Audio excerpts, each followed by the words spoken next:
Good evening, one and all, or afternoon if you're in the States. Good morning if you're in Australia, or just anywhere wherever you are. Hello there. Welcome back to the weekly Steelchair from a hiatus of personal reasons. But it's been a pleasure. It's good to see everybody. I hope you're all well. And we're just going to dive into it and just have some fun tonight. We're going to talk some wrestling. The first Scottish live event that's ever happened is going to happen, I should say, is on Saturday. So that's going to be very interesting to discuss and what more we can get from it. And we'll come into that shortly about what I mean. But before we can do that, pleasantries. I'm God, so pray to me. But in the meantime, just kidding. But to everyone that's watching, hello, Eilidh, how you doing, pal? It's been a wee while. Yeah, I mean, it has been a wee while, and it's all your fault. No, you got. I know you got sick for 1 week, but then just I didn't hear from you, and I was like, oh, okay, well, that's that. But as usual, you've gone away, you've come back again. You're like Apollo Crews at this point. We just wait on you returning, and then promptly disappearing again. But no, I mean, we're doing well. Just getting closer and closer to that big summer break. Anyone who works in education knows that you get. And of course, anyone who's actually currently going through their school years will also know all about that. So we're all just looking forward to that. But no, other than that, doing well. Excited for this show tomorrow. Not going to the show tomorrow. Was unable to get tickets that appealed to me. But it'll still be fun anyway. It'll be nice to see what they can do. Obviously, they're still on a strong run, the WWE. They still have this strong reputation for their PLEs delivering. I thought that Backlash was maybe one of their weaker ones, just in my opinion. I just didn't quite enjoy it as much as I have the other ones, not even just WrestleMania, because obviously that's a different thing. But no, looking forward to Clash, looking forward to another favourable start time. I think it's a 7 o'clock start, but I may have read that wrong. 6:30. 6:30 start. So maybe it'll be 6:30 for you in the arena and you'll get a dark match. Because I know that in Cardiff we got Street Profits. Oh, it was Theory and Waller and the Street Profits. But it was a 6-man tag, and I can't remember the other guy on either team. I don't think Waller was there at the time. I don't think Waller was there. Oh, who was Theory's tag partner? No idea. It was irrelevant anyway. No, Waller might not have been there. Who was it? No, yeah, he was still floating about elsewhere, but no, he definitely wasn't there. So who would have been that heel tag team? Theory would have been the tag along with them. Because the Street Profits were still face at the time.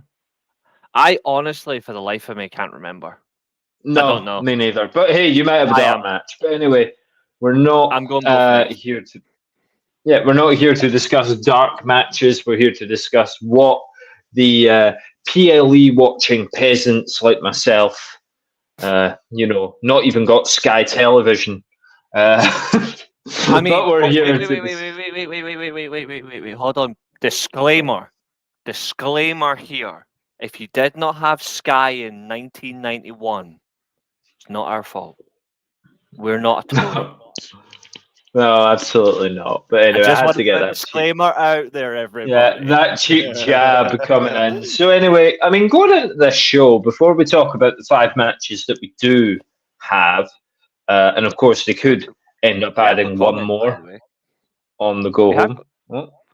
We also have comments in here as well. Folk are saying hello, like Catherine's saying hello. So it's absolutely good to see you, Catherine. Hope you're doing well. I know, because I know American. Got to get it in there. Have a sleep. Eilidh's obviously the first one in the chat. She was in just before me, but that's because I was occupied. Patriotic. Just kidding.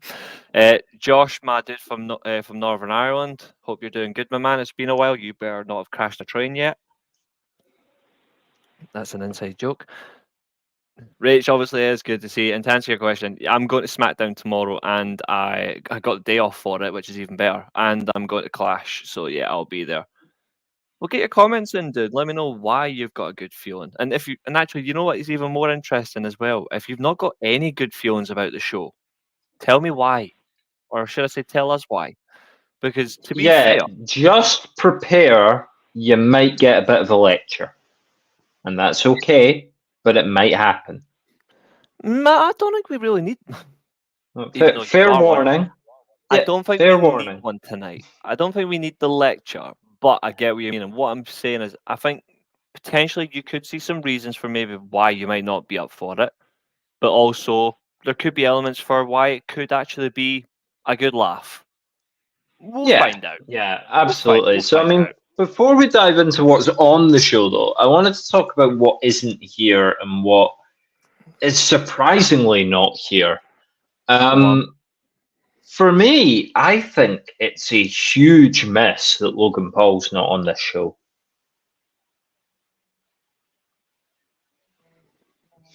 Yeah, we will definitely be talking about that. But don't you think? I find that really weird. Like, why is Logan Paul not on this UK show? It just feels a bit, feels a bit backwards. They are mixing things up now. They seem to be redoing what they did a couple of years ago with the mid-card titles, where if one's not on the show, the other one is. But I feel like they've got their order wrong.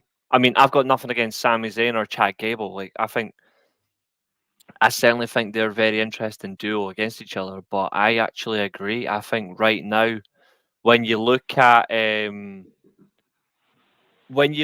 presence on show right now, and Rachel's made a fantastic comment, and I'm about to bring it up. Like, I'm about to bring up her comment in just a second because she is absolutely spot on by one thing. The whole one should be on, one should be off direction, I don't agree with. I would rather, if you've got two mid-card titles and you're not necessarily going to have both world champions on the same show, for example, then you should be masking more and giving opportunity, especially if you look at a UK audience. And I'll stand by it. Logan Paul's an arsehole. I will never change my opinion on that. Logan Paul's an arsehole. But yeah, I don't think you're going to have many people fight you on that one either. I think he actually uses it pretty well. His brother might, but he can prime his arse somewhere else. But in terms of like actual attention and let alone media, especially in the UK as well as a following, Logan Paul is wildly renowned in the UK. So I actually don't get it why he's not on the show. I don't understand it myself. I feel like this is backwards. I feel like Sami Zayn versus Chad Gable's a bigger match in France. Two title defenses. I just want to point that out. Sami Zayn versus Chad Gable would have been a bigger match in Saudi. And they did the triple threat. I know they did that, but so then did Logan Paul have to go? I mean, it was a great match between Logan Paul and Cody. I just feel like they got it wrong.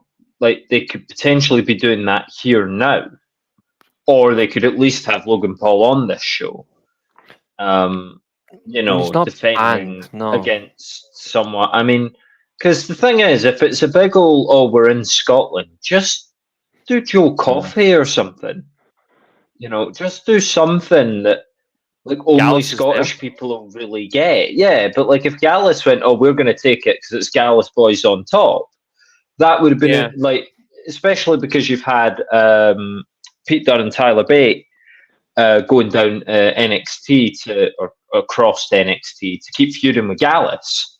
It would have been another nice thing. Maybe Gallus could have, maybe Joe Coffey loses because of Tyler Bate and Pete Dunne, which would get booed in Scotland because that's English people stopping a Scotsman from winning the US title.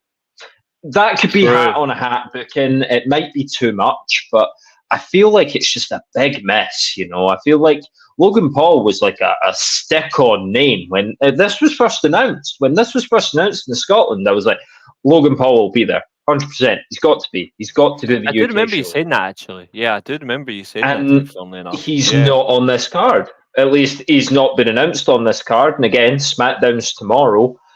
I don't think we're getting it. I think it would be rather foolish to give us. I think it's too late. 24 hours. Yeah. I think it's too late now. Personally, I think the writing's already on the wall. In the sense of it, I'm not entirely bothered that he isn't there. Like it doesn't faze me, but I do get where you're coming from in the sense of, though, in terms of like when you think of names and when you think of already media attention in the UK, who's already got a fan base in the UK to a degree, he does have one and he does have a following here. So, like, it would have made more sense to have Logan here than at like previous shows, like Backlash, for example, which wasn't even that good a match at Backlash, in my opinion. I didn't particularly like it. It just didn't resonate to me. But that's just me, like that's just how it goes. But I think it's more or less about how the crowd will react in a different way. I thought he had I thought his reaction was a little stronger at King of the Ring. But then again, that was an average show. But that's because King of the Ring just isn't as fun as it was. But the less I say about King of the Ring, the better, because I'll end up having an absolute psychotic rant about the Gunther versus Randy Orton match, and I've got no strength for tearing into the pish that was that match. No, there's no need to get into that, and I saw a lot of people who felt very differently about that match. But we don't need to get into that. Let's keep the positive vibes going. Yeah, and we will start. So, I mean, one good thing about a small card is every match is for a title. Yeah, before we do, though, before we obviously do get into the divulge the card, I just want to give a shout out and a tribute just to Alba Fyre, who lost her mum recently.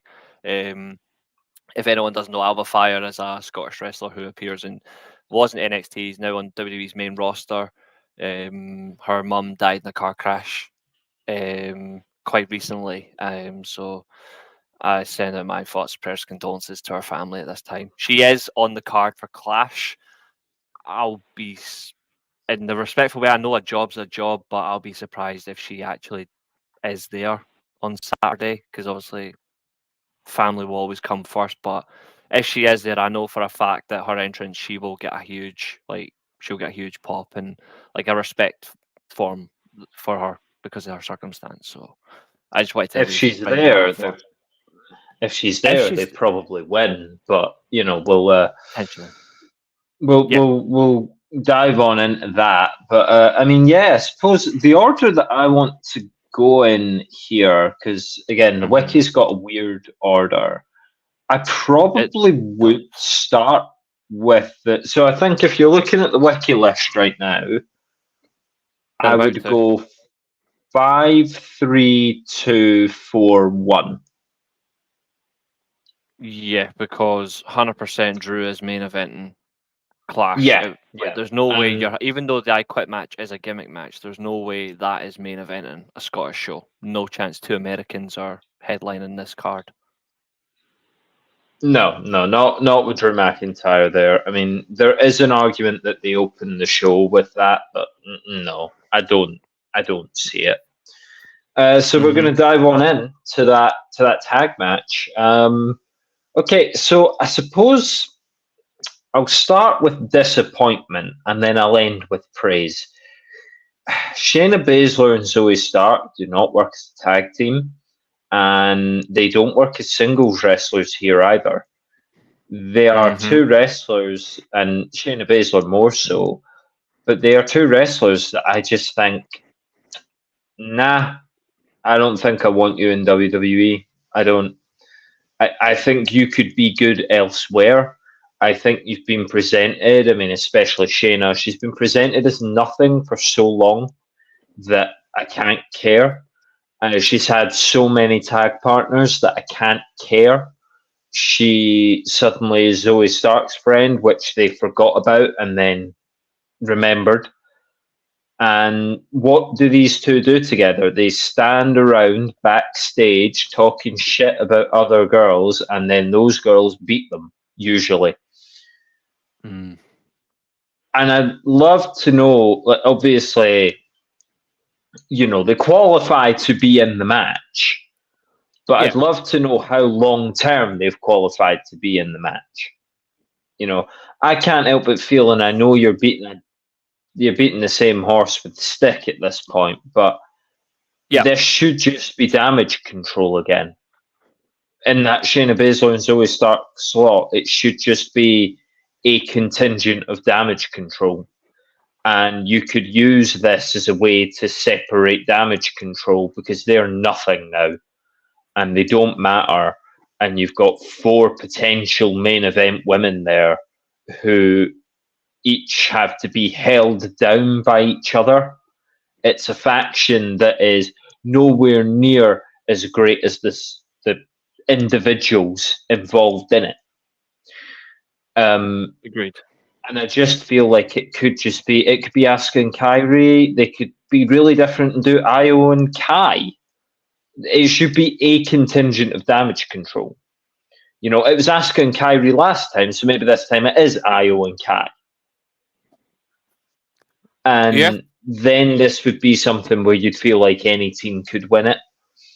I feel like Shayna and Zoey are genuinely here to just eat the pin. Yeah, I would say so. I mean, other than that, I'm happy to see the witchy duo there. I'm happy to see the witches. They should get a really strong response from the crowd. Literally everyone at this show that's Scottish. Literally everyone at this show that's Scottish is going to be presented as a babyface. Yeah. Do you think there's enough cause to have these titles change hands now? Or would that be quick? Would that be too quick? I honestly say no. And which is quite ironic because obviously, again, I'm not really, like I said it before, like I didn't think they needed to put the titles on these two.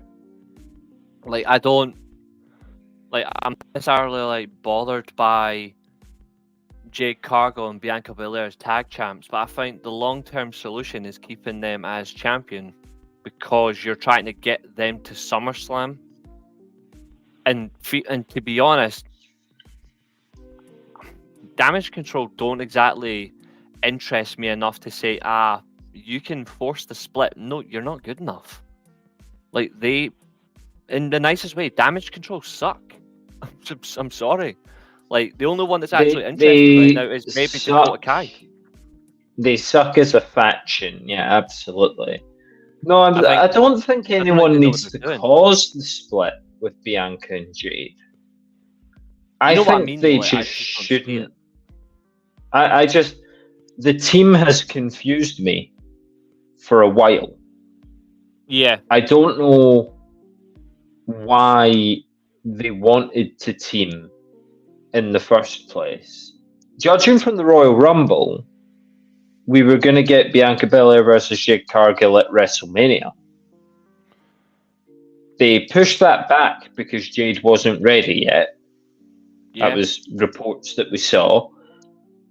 And then they made them tag champions because people really like Jade and people really like Bianca. And Naomi was somewhere in this storyline as well. And then she was forgotten about. And that's fair enough, to be honest. But I don't think they actually need the titles. I don't think this needs to be a tag team. No. I think you're wasting 2 singles matches on 1 tag match. Whereas I feel like with the presentation that you've given Alba, Fyre and Isla, they should be the tag champions because they literally need each other. Like, they are not over enough to the main roster. And it's a shame because both are really good. I mean, Alba Fyre especially. Kaylee Ray is a remarkable talent. But they're not over enough on the main roster to be singles. So make them the tag champs and fire them over, 8, 9 months, 10 months, just keep those belts on them. Keep it, because they have the perfect aesthetic to be a tag team that people cared about.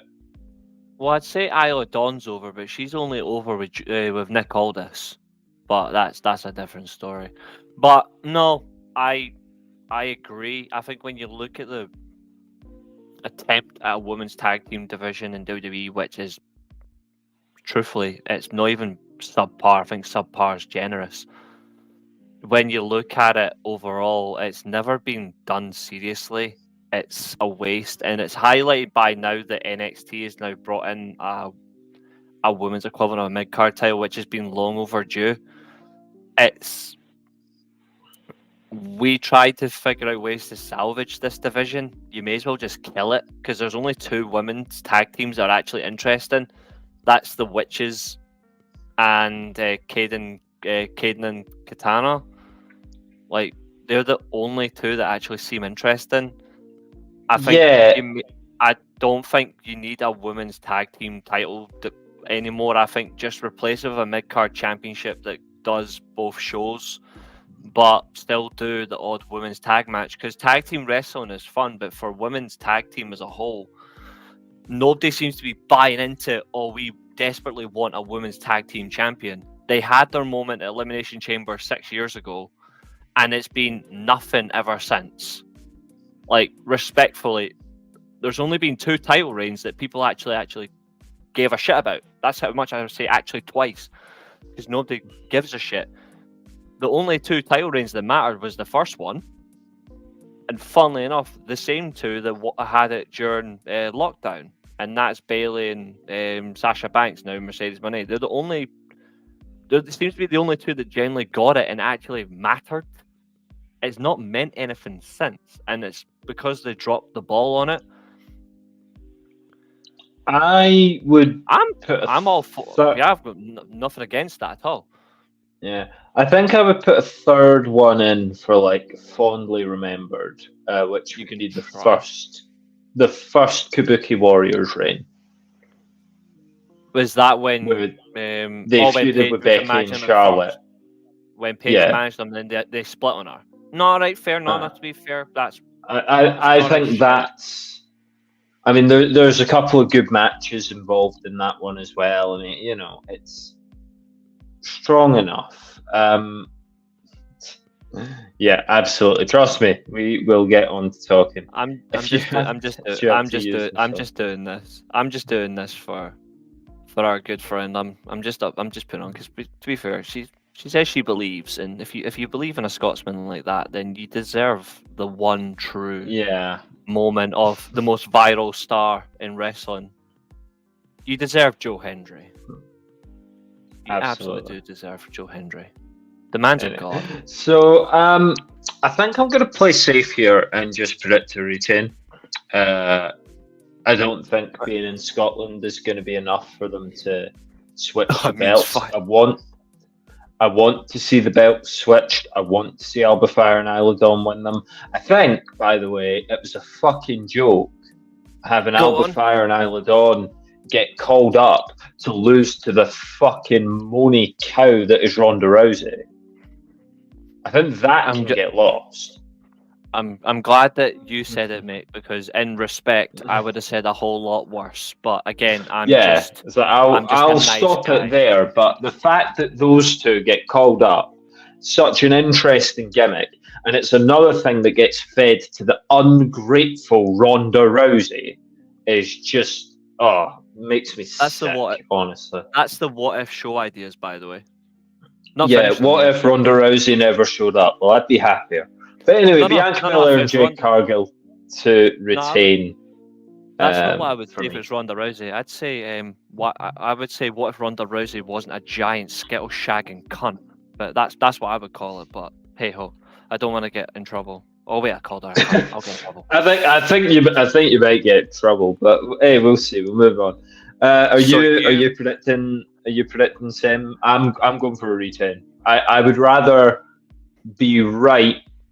Like I'd rather be wrong and happier with the result than get the double whammy if I back the Scots. I would be happy if the actual outcome for this match is Shayna and Zoey take out Bianca from the match completely. Because in terms of I do like I do like Bianca, I do like Jade, but in terms of like... But how do you take her out of the match completely? Remember, she'd supposedly broken her leg and returned to win. This is what I'm getting at. So, in essence, what I would have is I'd have Shayna and Zoey just completely go after Bianca throughout the match. It's not because Jade's so inexperienced, but in terms of a WWE style, which is, again, it doesn't really matter, it's pro wrestling, but it's still in a manner of context. Bianca's got more experience than Jade in a big match situation. So I would have Shayna and Zoey just rip Bianca apart, which leaves Jade isolated. Alba, Fyre and Isla obviously are going to deal with Jade, but they can also work around Shayna, get her out of the match, isolate, and have her thrown in the crowd, or have her knocked out.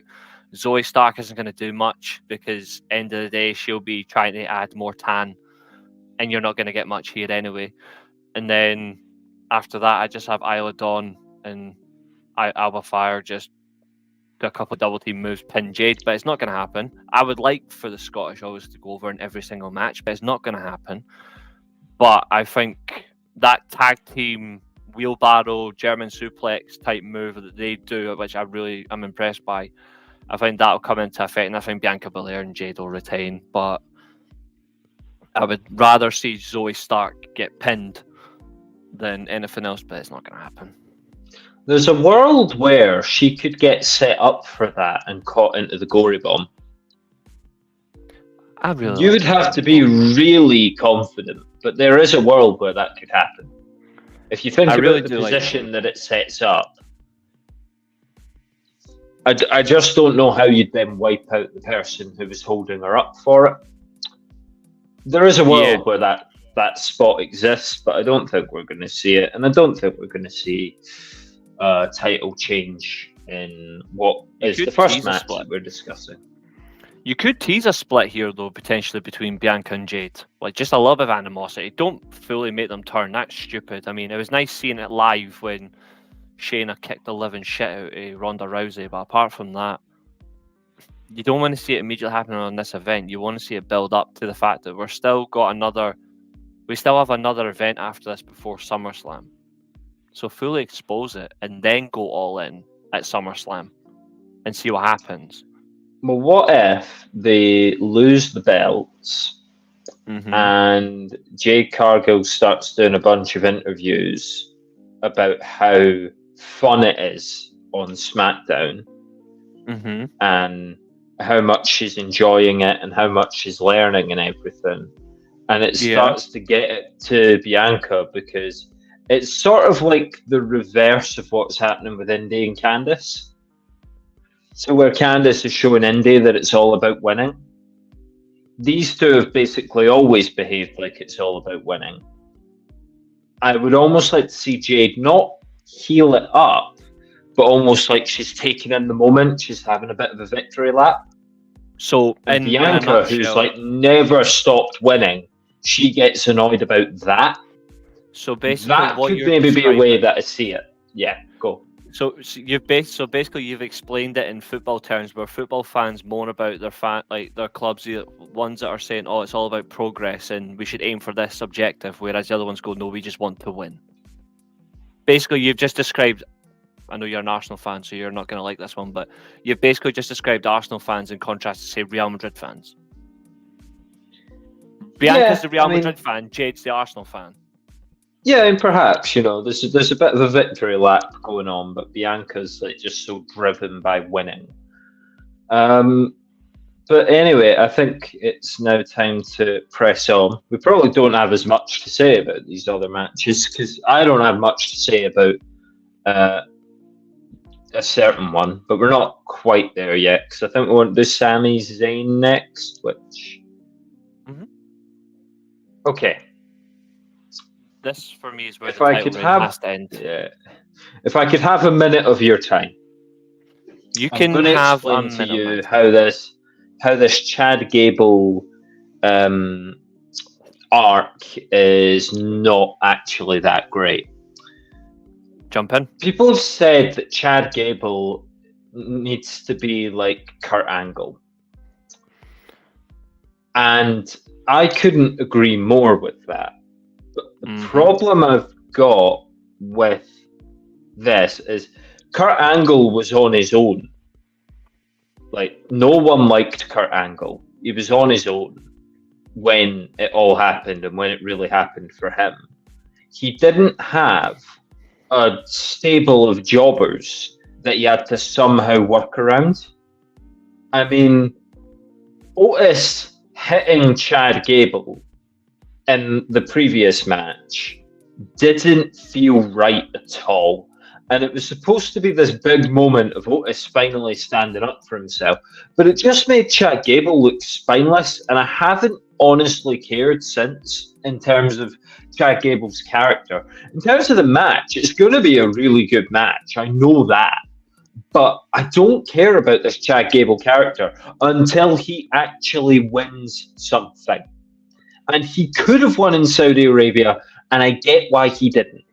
Because Sami Zayn is majorly over in Saudi Arabia. So I get that. But why did Otis hit him? Why was this the story? Why didn't Chad Gable just tell them all to fuck off?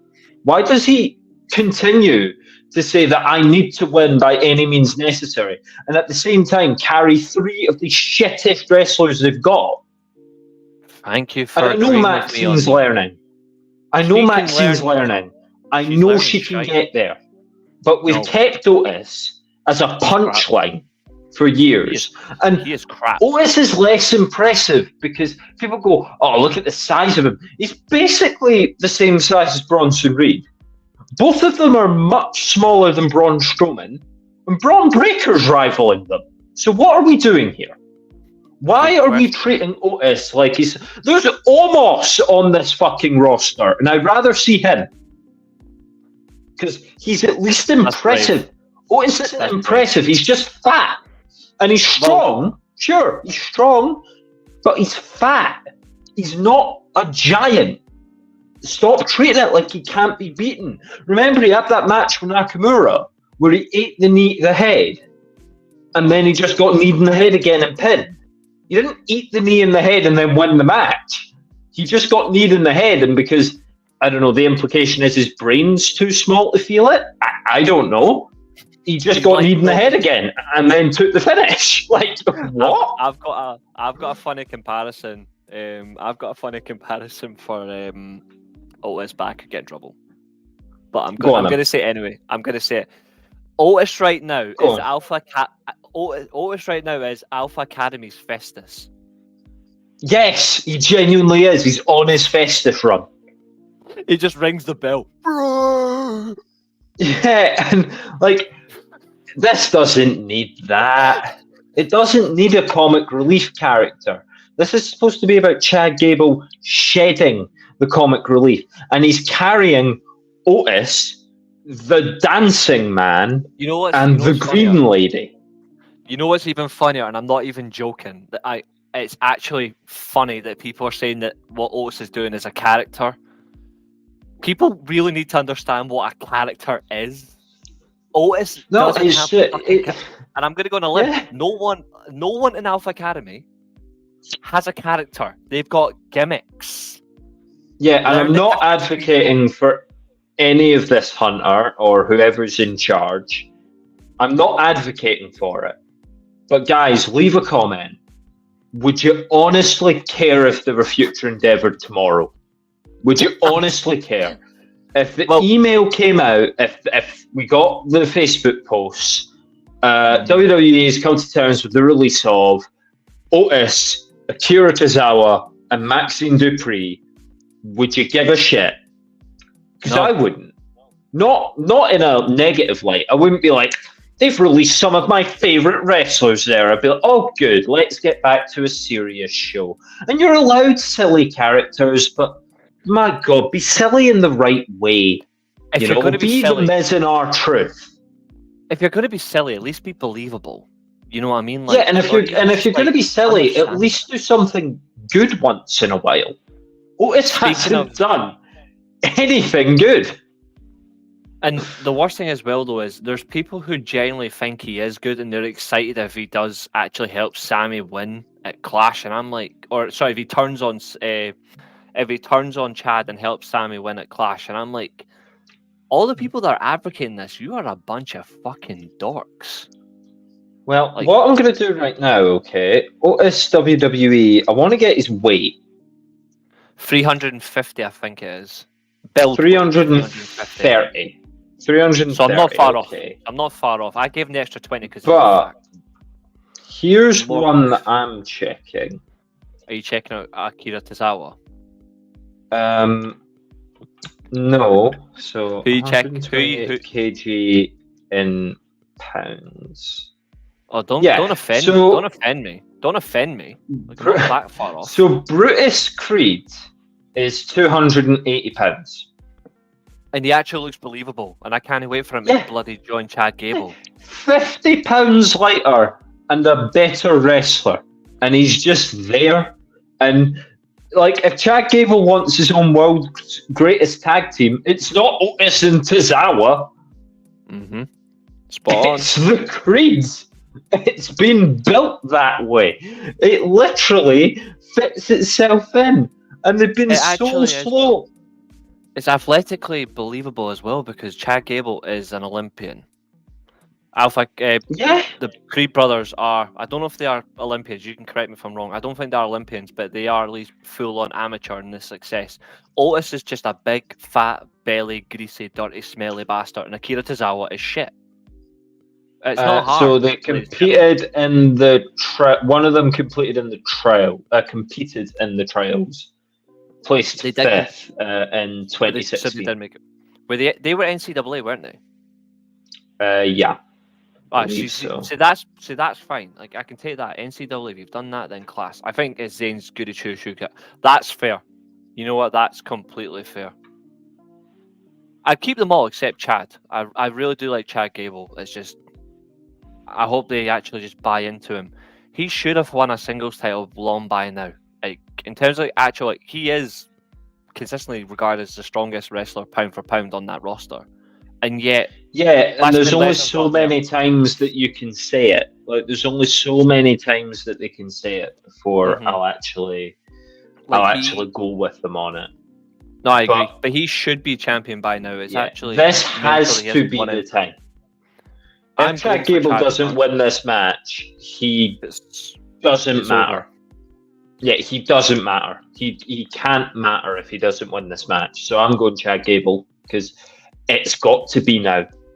If it's not now, it's never for Chad Gable. This is the best opportunity. If he wins the IC title, go out on Raw the following night. Now that I've got it, I don't need you, and I sure as hell don't need you. Live fans that I've seen. Keep it notice because many of the WWE fans are fat. In many of the states I've seen, it's not wrong. Some of the states they are huge. But I get it. Just do they not have someone else who's fat?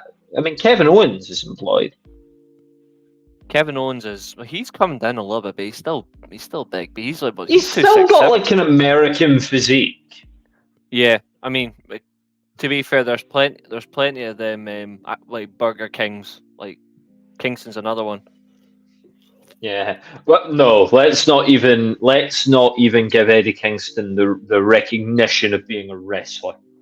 No, I'm just saying he's another Burger King. Like Otis, I know, but he's a Kevin Owens. Yeah, Otis, Kingston, Kevin Owens, Bronson Reed. They're all. I feel bad. I feel bad for Kevin Owens now because you just lumped him in with some stinkers as a result of what I said. But anyway, I'm just calling him a Burger King. Kevin Steen was quality. I'm just thinking of Burger King now. Well, speaking of people that I struggle to care about, this is a different reason. Let me guess. It's almost like I said that Bayley isn't a very interesting or entertaining champion. I wonder why. I mean, okay, she doesn't have anyone to feud with, but see, while she doesn't have anyone to feud with, you need to put the belt on someone who's interesting without anyone to feud with. The thing is, though, and I think this is where I'm going to come to Bayley's defense in a little bit, like, the problem with Bayley that she's had is, like, when you look at the whole plethora of WWE's women's division, and there's some elements there where some of them really need to be shown the door. Liv Morgan, for example, the actual level of her to a degree, and this is Bayley I'm talking about, where on the actual ring work and in the mic, she is legit. She is really good. She is one of the best they've got. But when they've actually made her a champion, they just immediately give up on her. Like, it's like, here's new music, here's your new entrance, here's your new gear, and off you go. I'm not going to put it in this comparison because I know a lot of wrestling fans are going to cry, but I will do it. This run is like the last 4 or 5 weeks of 2 separate male title runs, in my opinion. Big E as WWE champion, and the other's Kofi Kingston. Yeah, when it's just kind of like drumming along, know what's coming, grinding to a halt. Coming. Yeah, we already know how those title runs ended. Brock Lesnar got his hands on both. You know the female Brock Lesnar is eventually... Are you saying Brock Lesnar's gonna... No. I'm saying there is a female version of Brock Lesnar who just needs to call in a favour and will get a title. So Charlotte Flair will probably be champion very, very soon. I mean, it is Pride Month, so if Brock Lesnar chose now to, go and capture some titles that she's never won, there'd be the opportunity. I mean, he's got his daughter. He's got his daughter. I suppose he can get her in there for a quick title run. Who knows? But you know what I mean? Probably. We don't know when she's due back. It is probably soon. I can't stand Charlotte Flair. You know that for the life of me. But it wouldn't surprise me very soon. She walks in, her first match is for a title, and she wins it on the spot. Has Charlotte Flair ever done that? I don't remember Charlotte Flair ever doing that. No, it's true. It's true. This is what's Zayn should retain at Clash by Otis costing Gable the title, and Gable win it at Money in the Bank since it's in Canada. But Otis already cost Gable the title. And also, Gable's already had a title match in Canada where I also think he should have Montreal screwed. Well, I repeat the Montreal screwjob, but he should have screwed Sami Zayn in Montreal. I think what's the point if you're having another... That would be the 3rd singles match, 4th in general, because obviously Bronson had the triple threat. Yeah. Sometimes I wonder how many title matches you get before it's over. They need to go and get a Heyman so that Heyman can say, look, if you challenge for this belt and you fail, you will never challenge again while this guy's champ. That. Get yourself a Heyman. He knows what he's doing. He's managed enough long title reigns to go, hey, enough's enough. You've had your 2 chances. But I suppose if they did that in certain divisions, we'd actually run out of people. People that we care about anyway. But it would also present the opportunity to see if one thing that I've been critical about certain people's booking for so long is, can we actually see them now try and come up with new alternatives? Because again, you've ran through things and people are just not trying to get bored. If you force it around in that way, then we see what happens. But I'm not sure. I think if Chad does lose it, Money in the Bank, then Clash at the Castle, then I don't see a reason for Money in the Bank. It is absolutely over. But again, I have seen people saying that Otis will cost Gable the title. If Otis does, on the day after, like the Sunday, because there's no work for them on the Sunday. On the Sunday, like on the flight, just tell Otis, here's your P45. We wish you your future endeavours. And then when he gets off the plane, just dump him at McDonald's or something. Catherine says Charlotte is filming a horror movie right now. She probably will be back at Money in the Bank or SummerSlam. She'll probably do a Becky because she always wants to upstage Becky Hogan. So it wouldn't surprise me if she does a SummerSlam. Remind me, 40 seconds. Her leg was in half this time, right? Charlotte's. Yeah, was it her leg? It was our ACL or our MCL. I think she did both in. Yeah. I was like, it's basically in half. She was doing. She was getting WWE speed done early. Yeah, she returned. She'll return, and she can at least inject some life into the division. But I mean, Bayley's going to beat Piper Niven. I'm sorry to play spoiler here. There is no way that Piper Niven's going to win. Honestly, I would like to see Piper with the title. I'd love to see it. As a monster heel, especially with Chelsea Green right there beside her, it'd be fun to see how Chelsea reacts, knowing that the title that she wants is now in the hands of Piper. Yeah, I'd love to see something different as well. Like, I'd love to see them genuinely, because it pays off. Different pays off. They invested in Isle Sky, and it paid off. They got a really good title reign out of her. So and now do it again. And now what's she doing? That's the funny thing. She isn't really doing anything. Oh yeah. Well, she's going over to Japan to fight someone, I think. Yeah, she's going over to Japan for it. I'm excited about that. She's going over to wrestle with Tammy, but I mean, like, in terms of actual WWE, she's just there. She's basically in catering. She's not doing it. Well, she's in damage control, so you know, at least she gets to sit with her friends in catering. She's not at a table of loners. She at least knows them. Yeah, I thought so. Both of them. Yeah, shout out to her ACL, NCL. Yeah. Yeah, I thought so. Yeah. So I mean, you know, nasty injury, but she'll come back and she'll be right at the top of the card. But yeah, like, just something different. And the other thing, have Bayley overcome this bit of adversity, and you could run it to SummerSlam, or you could run it to Survivor Series if you really want to. I'm not having like a finish the story sort of thing, but have Bayley like overcome some adversity. Have things go the other way, where like Piper Niven and Chelsea Green get to enjoy the spoils of being champion. Obviously, Chelsea Green isn't champion, but she, like, you know, Piper's sort of always inviting her along to the stuff and things, and Piper's getting like cocky, but Chelsea Green's loving it. Like, Piper's like, yeah, check it out. This is what a champion does. This is how a champion behaves. I have a feeling they're building up, and I'm going to say this now. People think Tiffany Stratton's going to win Money in the Bank. I don't.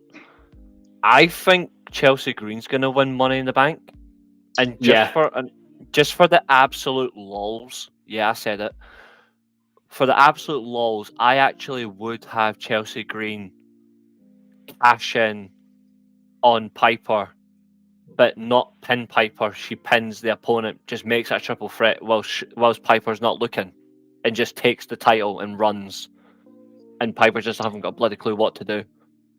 Yeah, it would be fun, but you don't get the same investment if Bayley's the champion that Chelsea takes it off, because they have no history other Chelsea than I think Bayley beat Chelsea Green in a squash match once, but Chelsea Green gets beat by everybody in a squash match. So that's only because she's being used like a comedic jobber. But we all know one thing. Chelsea, and like, it's fine.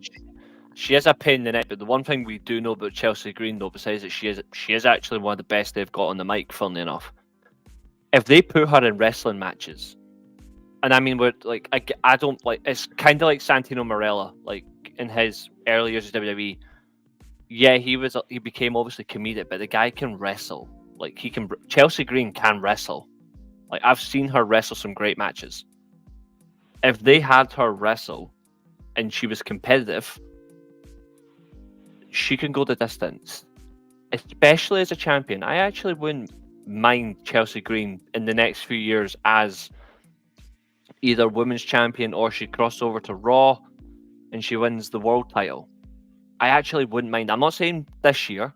I think she still will win Money in the Bank, though, and I think she will be successful. But in hindsight, I don't mind her being overly comedic, because she is genuinely funny and she makes people want to dislike her by how she acts. And I like that compared to another heel that's on Raw who is cringe as hell. But I do like how Chelsea's presented. I do like her gimmick. I do like her appeal in terms of on the mic. I like that she just does not give a shit who you are. Like, doesn't matter if you're in a 40 figure like a GM. She says she'll always report you to above that, because it's absolutely funny, even though she's talking to management anyway.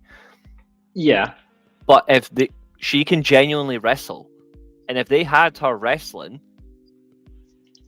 she is capable of making good matches out of some of the talent that they say is their best. Like, I'm not a particular fan of Becky Lynch as much anymore because she's just a beat. It just bores me to death. But when she actually wants to work, you can get a good match with Chelsea. You can also get a really good match with Chelsea and Charlotte Flair. Charlotte Flair, if she actually is motivated, she'll get a good match out of someone. The Rhea Ripley match, for example, she had an awful year, Charlotte, and then she has a really good match at WrestleMania, 39 or 40, whichever one it was. She had that WrestleMania match, and it was excellent from both sides, apart from the German suplex botch that I don't want to see again. But and even Bianca Belair as well. Bianca Belair is an amazing wrestler. You would see a genuinely great match out of her and Chelsea Green if you just made her competitive. Are they going to do it though? No. But they'll stick to her being comedic. But I do want to see Chelsea be taken seriously in that way. Because she's good enough. I like the banter and all that shit from her. And she does have a good joke out of it. And she certainly doesn't take TV time from anyone as well. Like, she has good timing. She knows when she needs to be on screen, when she doesn't need to be there. Like, she immediately exits stage left very quickly. She's learnt that very well elsewhere, and she's brought it into WWE when she came back. That's that level of maturity as a talent. That's why I would like to see her be a champion, but I don't know if we're going to get that for quite some time. But for me, she's got to win Money in the Bank. I know you've gone Bayley. I'm going to say this now. I've actually gone for Piper Niven just for a laugh, but I still would expect Bayley to win. I just want something different, as you've said, because at least Bayley could still win the title back in Money in the Bank theoretically. She could. Yeah. But I would like to see a change, just for a little bit. And what's up, Abdul? Hope you're doing all right, just buddy. give us a spark. Because maybe she does really well with the first title reign, and down the line you're like, okay, well now we know someone that we can give the second one. We could maybe try like a babyface run for Piper Niven. You're not going to know if you don't do it, and you know what Bayley gives you as a champion. Yeah, what Bayley gives you. You know what Bayley gives you as a champion. So. Yeah, that's great. Absolutely. Let's try something else and let's see. And if it doesn't work, put it back on Bayley. Yeah, there's no harm in trying. Exactly. Right now, no harm in trying. It took them long enough to understand Nia Jax as a talent. And I'll credit her, to be fair. I've always thought she was a danger in the ring. But ever since she's come back, to be fair, I know she had a lot of her own issues when she got released, amongst other things. She's lost a lot of weight. Good for her. She's in good physical health. She's not hurt anyone. Well, not that I know of. She hasn't hurt anyone. She's worked well. Her timing's been better. Her presence is definitely better in that sense as well. It's what are you going to get from her? And she's being presented like a giant. And I like the fact that she's using the bonsai drop as a finisher. I like that. Throwback to Yokozuna. She's doing it really well.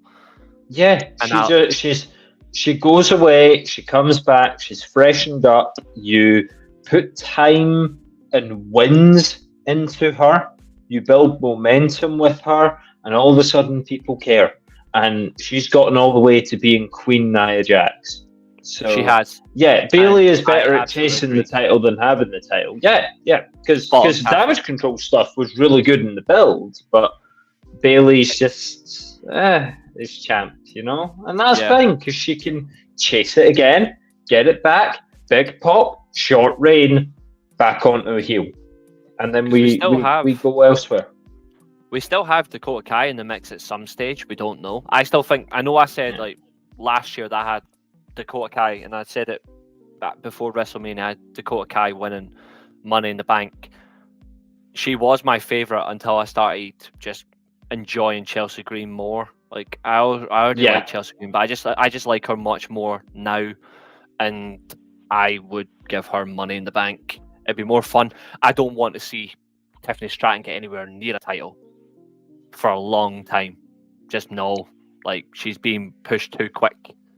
she is capable, but she's been pushed far too quick. She needs to slow down just a little bit. Yeah, well, I think the fans are influencing that because, I mean, especially in Australia, she got that huge reaction. But speaking of huge reactions, we've maybe not quite seen a reaction to someone quite like AJ Styles received in France.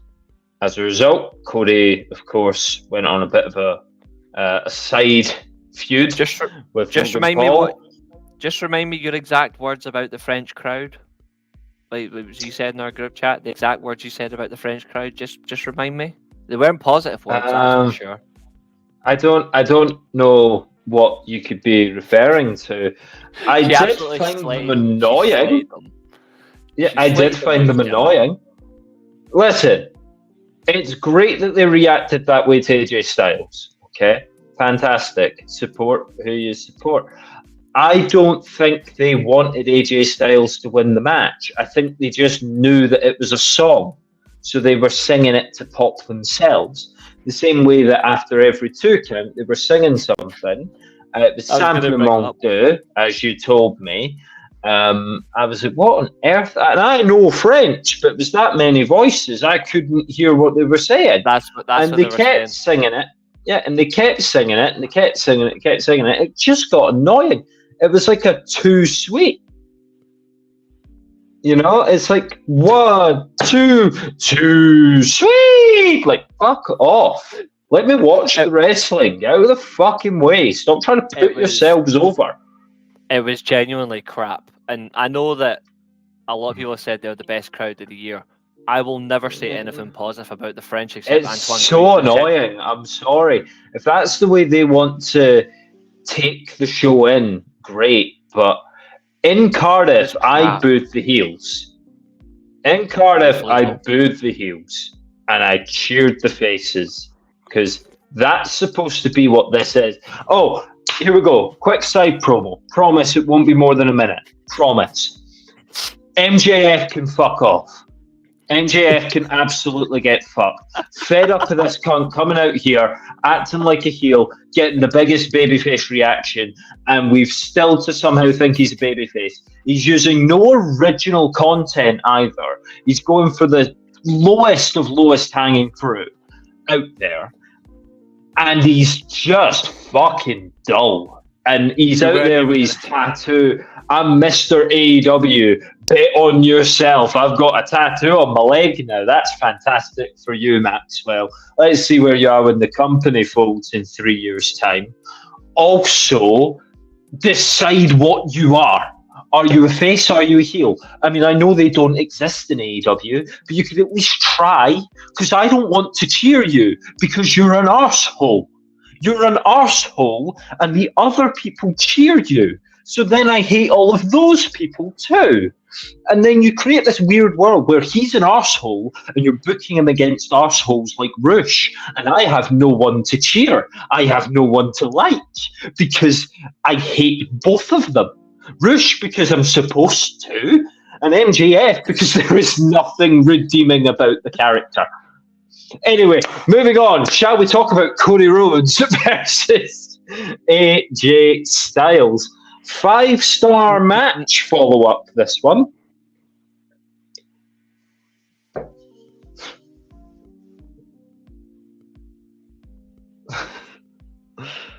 No, we're not going on to the match. Interesting. Yeah. Less said about star ratings, the better, if you don't mind. Because, again, what is an? I did really enjoy the match, but I think the crowd actually, the crowd stopped me enjoying the match as much as I should have. The crowd did. The crowd did take away. There's only 2 things about the French I'll praise. One is Eric Cantona. Don't start a sentence like that. No, I'm joking. I'm not joking. There's only 2 things I'll ever praise about the French. No, hold on. Scrap that. Three things about the French I'll praise. 1 is Eric Cantona. 2 is Zinedine Zidane, and 3 is Antoine Griezmann. Not even Anthony Martial. Unbelievable. You call yourself a United fan? He's wank. Or Raphael Varane, or Morgan Schneiderlin, or the plethora of French greats that have stepped through the doors at Old Trafford. You said that with clutch. Jesus Christ. Yeah. I bet Evra's alright, but I meant like Patrice Evra. Patrice Evra, exactly. But the true enjoyments of France, like those three I mentioned, is more than enough for me. But yeah, but Gabriel Lobertan, he was one of yours. Oh, for the love of fucking God! We'll stop mentioning French football. We'll stop mentioning French. Yeah. Let's go to match 4. Let's go to the. The one thing that will be majorly different though, before we actually get into it, the one thing that will be different though is the crowd and the energy. The French crowd, it's not that they're awful. It's that they didn't have a fucking clue and they were boring. Like the French crowd were absolutely abhorrent. And to think people think they're the best crowd all year. Yeah, I struggle to believe it. One thing that I'm worried about though is this is coming to Scotland. Do you put it beyond Scottish people to on purposely learn the words to the AJ Styles chant and do it anyway? I mean, to be fair, when you look at what happened at All In, and I was there in front of thousands of fans, they were singing MGS theme song, and that has no lyrics. So it wouldn't surprise me if Scottish fans all in unison and whoever across Europe comes across, or even Americans that come to this, it wouldn't surprise me if they started singing AJ Styles' Death Rebel insult of a theme song. Like, it wouldn't surprise me, and I'm genuinely worried. Well, we'll see. Anyway, the match should be brilliant. It's not. I would have AJ win. I would have AJ Styles win this match. Mm-hmm. What the French did for Jey Uso entrance was brilliant, though. I hated that. That was crap. That was. I'm sick. I'm sick of Jey Uso. They were into it, but I'm sick of Jey Uso. I think it says a lot that's not on this card, actually. Thank you. Finally learned. Fuck the bloodline. Thank you. No, I mean let's not get into how I feel about the bloodline. But we will get into how I feel about this match. I would have AJ Styles win here, honestly. Not because I don't want to see Cody Rhodes as champion, but again, take what I said about Bayley and apply it to Cody. There's allowed to be a bit of adversity.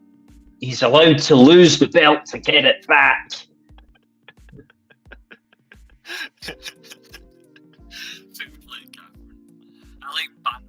Try listening banter. Where have you gone, by the way? Your mic has. I'm here. You sound like you're underwater. I'm just laughing. I'm here. Can you hear me? Is it just me, guys? He sounds like he's underwater. Really? There's like a weird. It's like the quality's just gone down. Is your main mic turned off? Is it just come through your headset? No. I need to listen to this. One second. Yeah, you've like dropped out. I'm getting like half of your voice. Like, it's really quiet.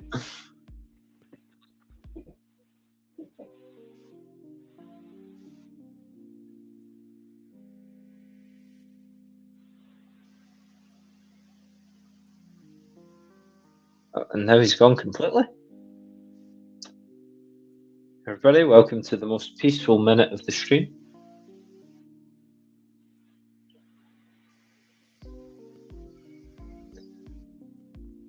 Right, so he's gonna fix his mic. So yeah, I guess I'll do the preview here. You can just stare at this big picture of me. So I'm looking forward to the match here, but I would have AJ Styles win because Cody's allowed to lose, and I think it adds more to the character that he's willing to get back up and win the belt again, rather than, just I'm going to keep it anyway.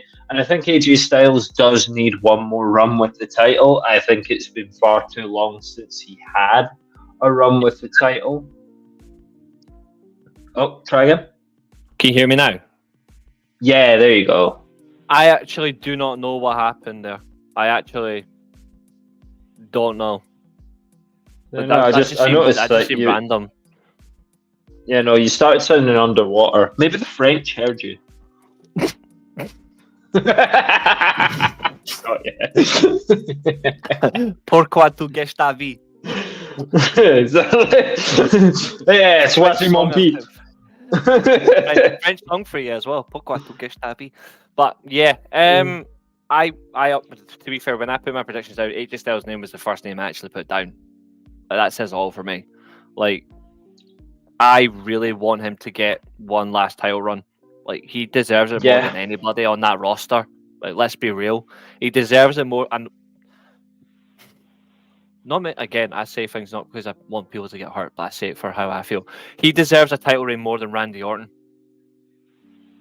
Like, another one. He deserves another one more than Randy Orton, in my opinion. Yeah. And a lot of people say, Randy Orton should get another one. Well, yes, Styles deserves one first. He had to put up with so many crap for a long time now. He has to work his way back into it, and it's just ridiculous that they've never put him in that sort of position, and they're not going to put him in any other position again after this. If he quits, which when you look at AJ Styles' career, like when you look overall for his career back to like the Indies, TNA, Ring of Honor, New Japan, into WWE, the one thing he actually doesn't do is submit or quit in any essence.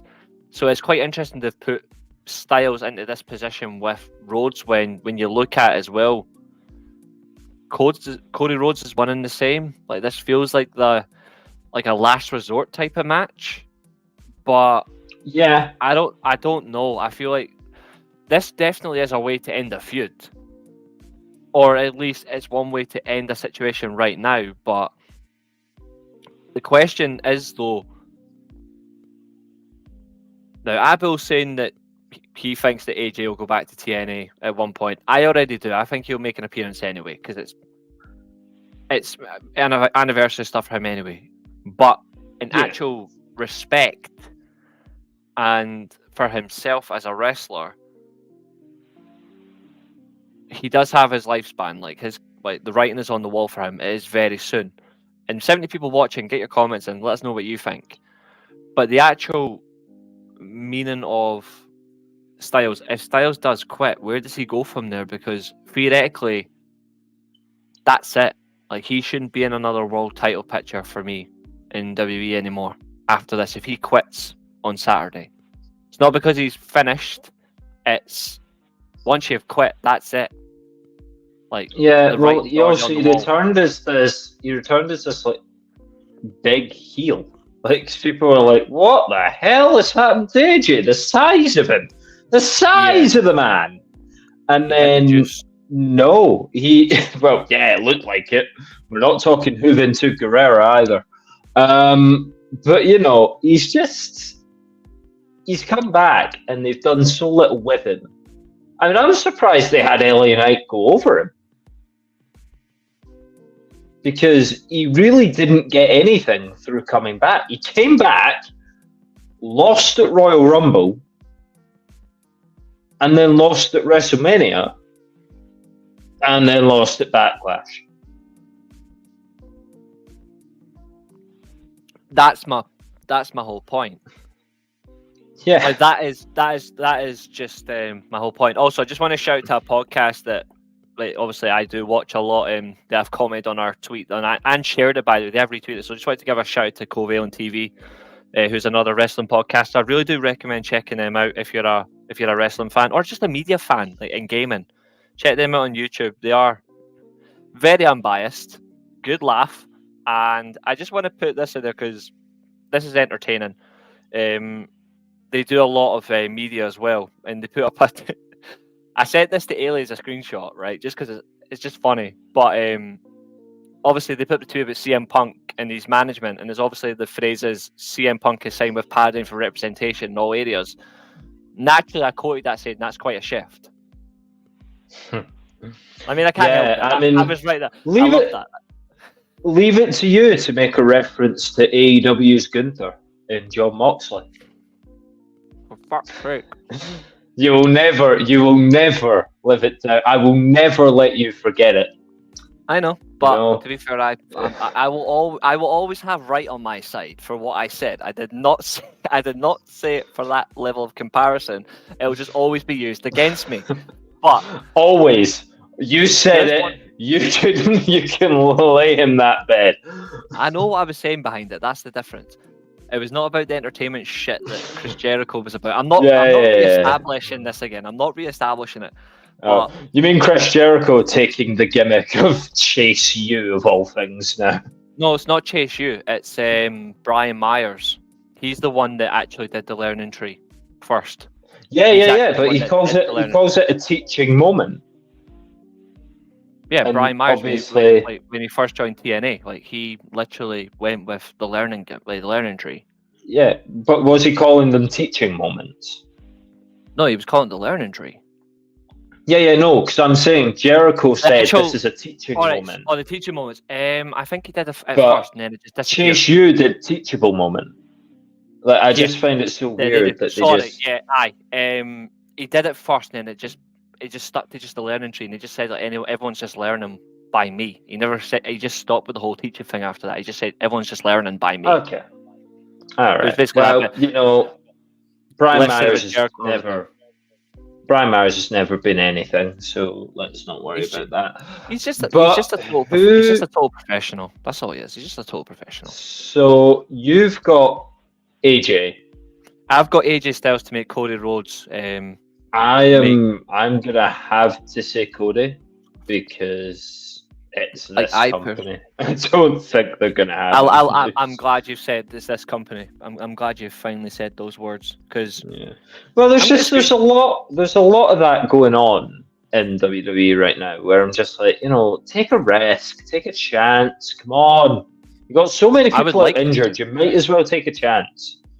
Like people are gonna watch yours over AEW anyway. Like AEW are not a threat anymore.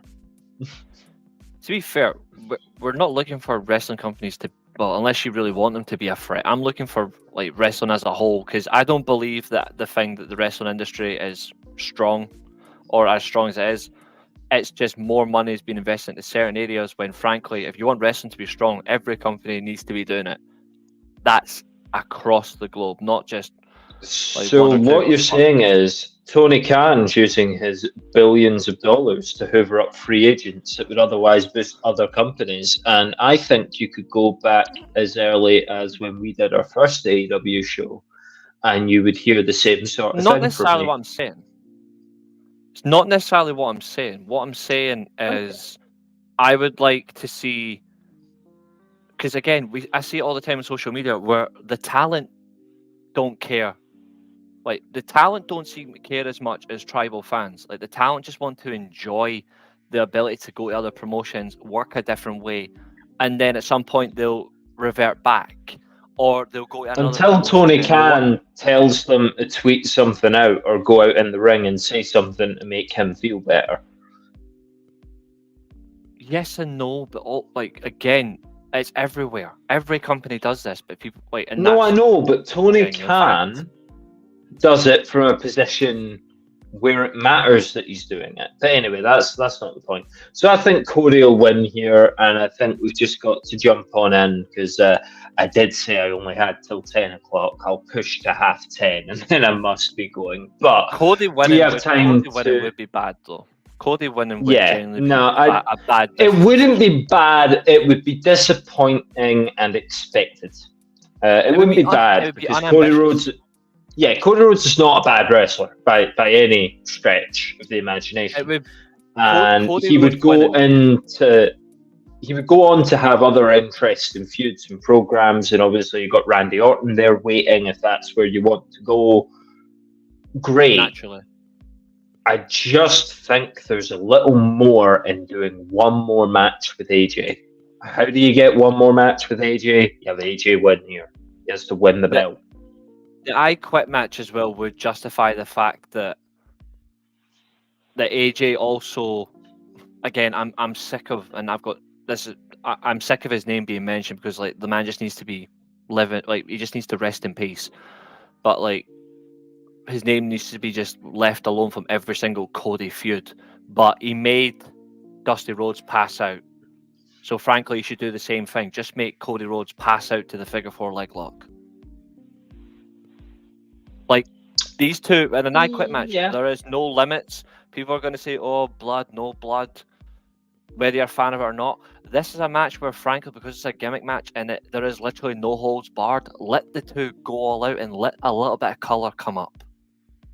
I'm not saying go over. Like, I would actually like to see Cody bleed to fuck in this match and pass out. Cody's bled a lot, to be fair, so he's probably going to do that. But in any case, we best jump into this. Time to retire. Jeff Hardy's contract, get him gone. Get him gone. He's done. Don't bring him back. Don't bother. The bloom's off the rose. Nostalgia is one thing, but endangering him and others is far more important than a little nostalgia kick. No, not this year. Never again. Let's just leave Jeff Hardy to just do your music, Jeff. Just do your music and do some Comic-Con signings, and you'll make plenty of money. He's painting still. He's still a good artist. He's painting, yeah, exactly. He's got so many things. He doesn't need to go endangering himself and other people in the ring anymore. But yeah, so that's where I stand on that one. Okay, so Judgment Day are banned. He's gone. He'll go to AEW. Best of luck to him. He'll be forgotten about in 6 weeks. That'd be my guess. To be fair, on to this match for Damian Priest versus Drew McIntyre. Oh, go for it. I just want to put one comment on Ricochet, then we'll move on. Ricochet's been irrelevant in wrestling since he lost the North American Championship on NXT. He's been crap ever since. He's been US champion. He's been US champion. It's mean. He's also been IC champion. He was the IC champion that Gunther beat, so that is relevant. Anyway, on to this match really quickly, or I won't have time to talk about it. So, Damian Priest versus Drew McIntyre. Judgment Day are banned because Damian Priest trusted Finn Balor to beat Drew McIntyre on Raw, and of course Finn Balor didn't do it because Finn Balor is loving life at the moment. Huge paycheck. Gets beat very often. Easy job, you know, like compared to, you know, if he had to like worry about doing anything else, the way that Priest can just volunteer him for losses, you know, he's got an easier ride of things at the moment. So we're going to get Damian Priest versus Drew McIntyre. 2 ways this can possibly go, funnily enough, is Priest can win or McIntyre can win. But what I mean is, if McIntyre wins, it means CM Punk will not play into the finish. Absolutely. Or and that's what I was beating to the jump with. Because I think Drew McIntyre wins with CM Punk interference. You know what's funny is I actually don't think he does win. No? I would like to see Drew win. I would. But it honestly would surprise me if Drew still fails, even in Glasgow. It would still not surprise me. He is red hot at the moment. He is doing. No, I think you've got to get this pop. I think CM Punk has real potential to be. Well, I think CM Punk has real potential to actually be, if not heel, then the heel of these two. So I think Drew McIntyre is getting a huge reaction tomorrow. Saturday anyway. He will. And he's getting the huge babyface reaction. And if he wins, it'll be like a babyface winning a title. I think if CM Punk causes that, you can then go back to Raw on Monday and you can explain it. Because it could be interference gone wrong. You know, what if Punk meant to stop Drew, but he actually distracts Damian? Drew's winning and then Punk comes out and beats Drew down. That could also happen. That could also spur on the whole, is he going to be there, is he not going to be there? Because Against All Odds is on Friday night. Could Joe Hendry be there as a guest? It's possible, but I don't think he will. I'm going to say that now. Well, I think he'll be there in the summer. I'll leave you on this. So there was a TikTok. I think it was Natalia that uploaded it. She has commented because TNA has reposted it. Yeah, I think it might have been her TikTok. It might have been a fan, like Natalia fan TikTok. Together. But I saw the video. Joe Hendry does like a minute of shoot wrestling, sort of exchanging holds with the coach. And then he says at the end, "Thanks for your time. I've got a big weekend ahead of me." And again, he's got the wrestling world on strings right now. And it will be really fascinating to see him, to see if he shows up. I think people will be waiting for it. And I think if they are waiting for it, have him help Drew win. Because you don't actually need to follow that up. Like, that is the beauty of it. You don't need to follow that up. Joe is Scottish. Drew is Scottish. The two have history. Just explain that. And then have Joe help Drew win.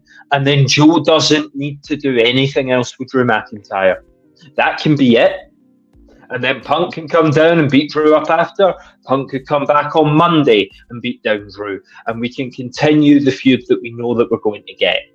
In any case, I'm going to leave just now because I've managed to get a bit more time. I'm not going to get any more than I've got. So sorry, people. You'll have to suffer just Reece for the remainder of the show. I'm kidding. He's not much. He's fine.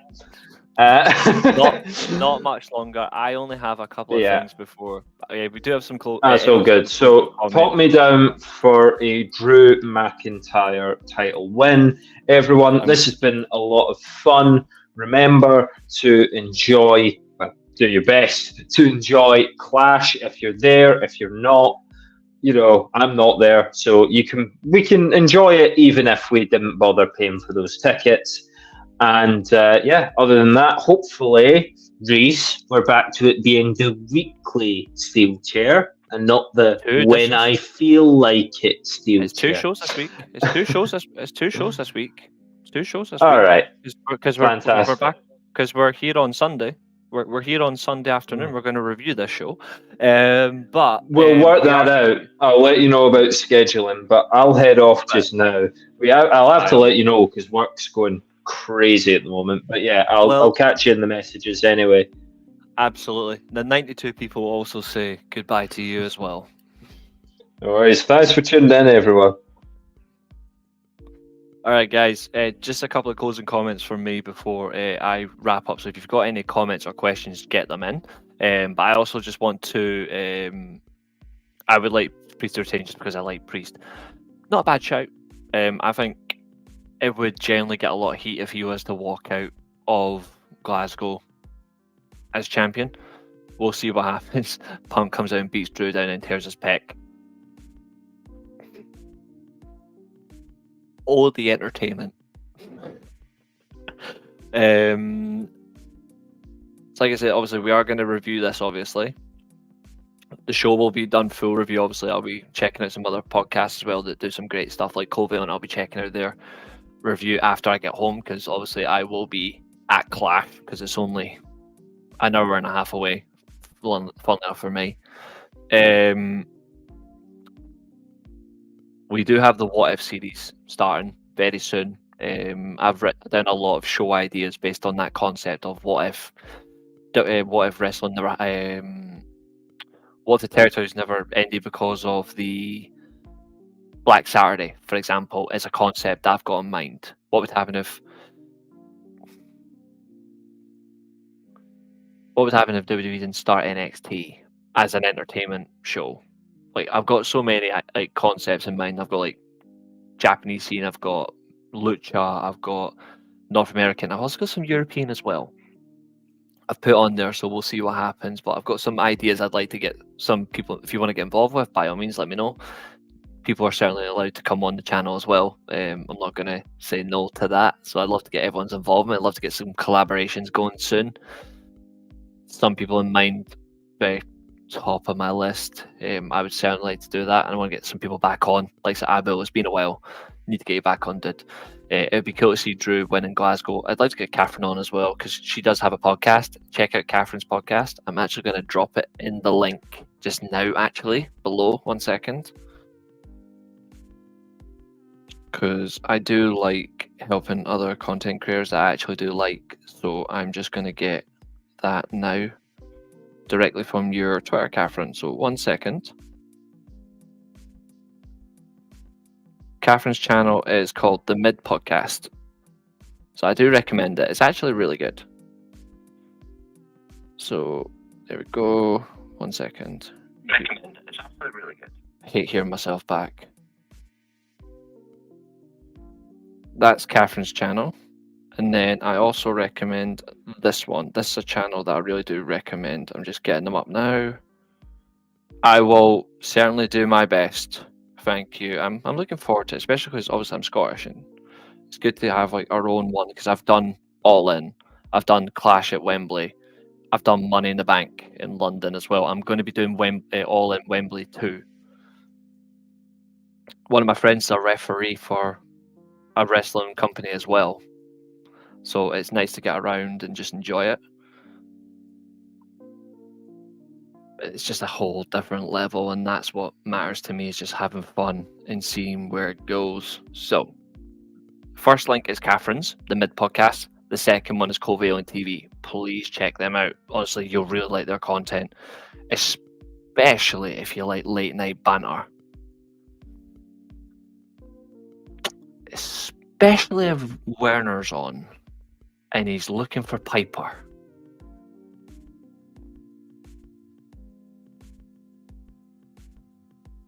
Inside joke. Inside joke.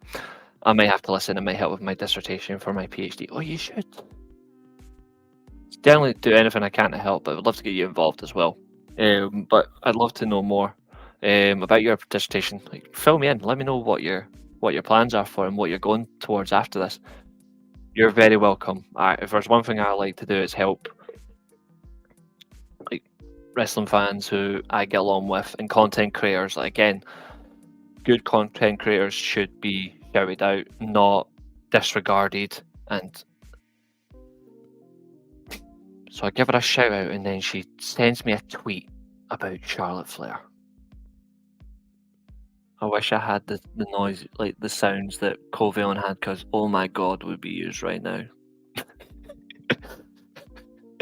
I'm only kidding. But to everyone who's watching, thank you very much. I will see you all on Sunday.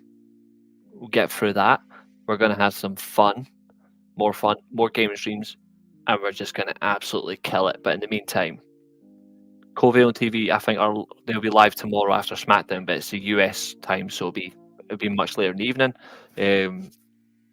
Check them out. They also go live on Saturdays as well, so check them out. They do pretty much any show you can think of wrestling wise, and it's great content. And so does Catherine. Or Zoey. Yeah, absolutely. She's another one of Werner's favourites. But it's the 100 people that are watching. Thank you very much. It's been an absolute pleasure. I will see you all on Sunday. Stay safe, look after yourself, and thanks for coming back to the returning show of the Weekly Steelchair. See you all. Good night.